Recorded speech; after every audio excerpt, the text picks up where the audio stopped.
Shalom, shalom. This is Yahutsadeqnu Beyt Dawid, but you can just call me Brother Yahutsadeqnu.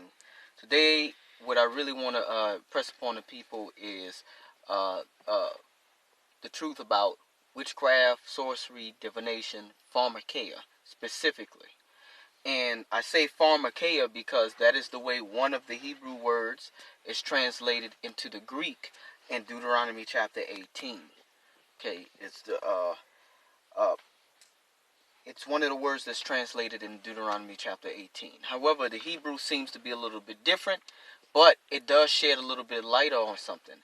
Because if we read the English text, it translates as witchcraft.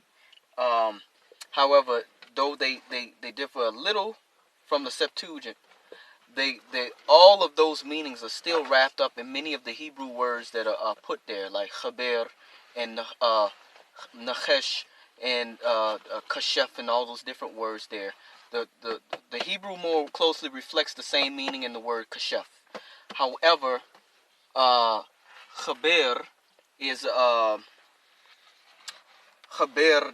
probably the word that's more closely used when it comes to pharmakeia. Please excuse me. I do have my people in the car with me, especially the little ones. Okay, so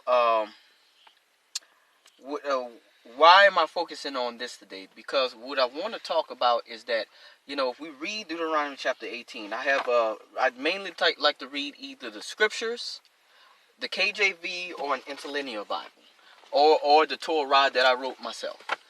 Okay, so what we'll read here, if we go to Deuteronomy chapter 18, it says, this is an interlinear, so this is not a KJV. However, I do have a KJV here, so I'm just going to read that for some of you all.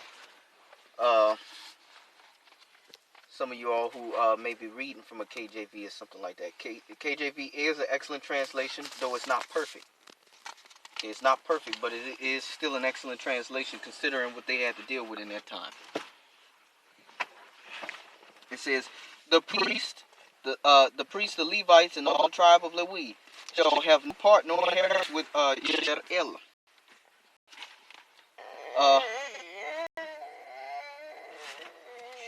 Excuse my little one, please.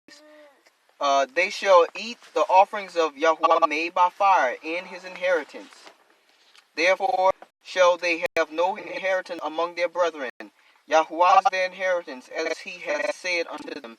And this shall be the priest's due from the people, from them that offer a sacrifice, whether it be ox or sheep. And they shall give unto the priest the shoulder and the two cheeks, and the maw. Okay, the first fruit also of your corn, of your wine, and of your oil, and the first fleece of your sheep shall you give him. For Yahuwah your Elohim has chosen him out of all the tribes to stand to minister in the name of Yahuwah, him and his sons forever. And if a Levite come in from any of the gates out of all of your Yisrael, where he sojourn, and come with the desire of his mind unto the place which Yahuwah shall choose, then he shall minister in the name of Yahuwah his Elohim, as all his brethren the Levites do, which stand there before Yahuwah. They shall have like portions to eat beside that which comes of the salary of his patrimony. When you are come into your land, here we go, here's the important part. When you are come into your land, which Yahuwah your Elohim gives you, you shall not learn to do after the abominations of those nations. There shall not be found among you anyone that makes his son or his daughter pass through the fire. That's the first thing.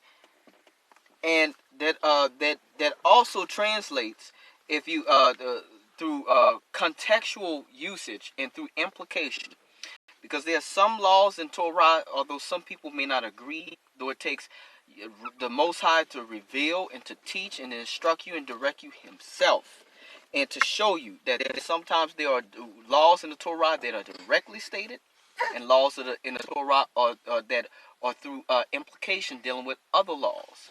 For instance, if you're not to pass your son or daughter through the fire to a pagan idol, then neither are you to deliver your son or dedicate your son or your daughter to a water spirit at a river. And that's what I'm talking about.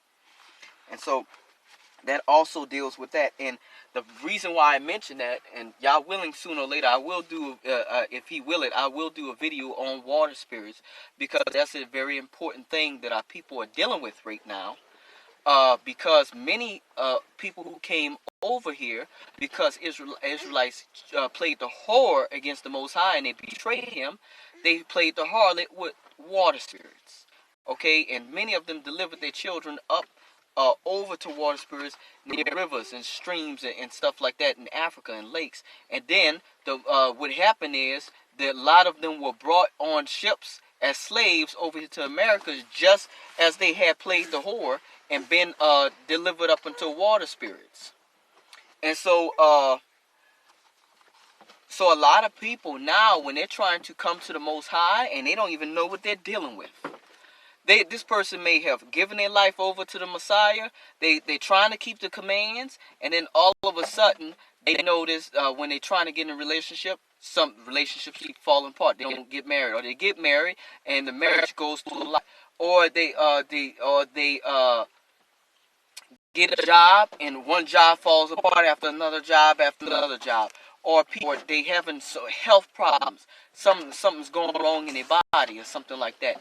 And they're trying to figure out where this is coming from, how it's getting to. One, it's probably the curse thing. Two, it's probably something that has been attached to these people that they have not truly gotten rid of and been delivered from fully and totally and completely to get out of their life. And a good portion of the time is probably a water spirit. And if you've had particular types of dreams, W-E-T dreams, I'm going to just say it like that, it almost 100% of the time, that was a water spirit. Okay? And I'm not going to say